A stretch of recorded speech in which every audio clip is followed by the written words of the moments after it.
sa natural na habitat nila ay mag-survive sila. Ang presensya ng mga buhay sa lugar na ito ay paalala na sila ay parte ng komunidad na ginagalawan din ng ibang tao. Posible ang presence kasama ang buhaya. Aray! Hindi na pa, anak. Alam mo sila, lamin mo na. Ayaw mo na. Mag-sis.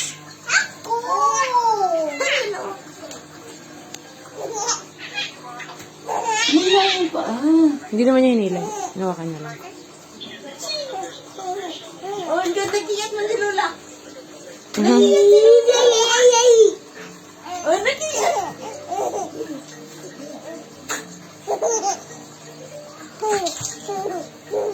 Yan.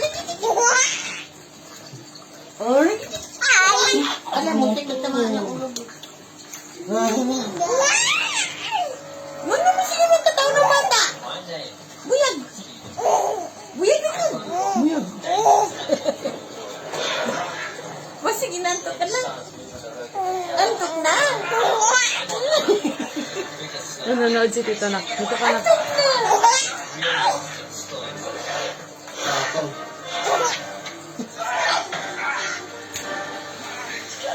Ano mo sila magkataon ng bata? Wala sila magkataon. Ikaw po yan na! Kapoy na! Kapoy na na! Kapoy na!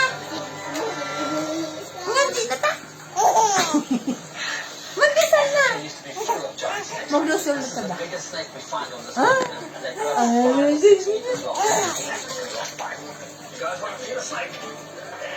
Boom! Tapos na.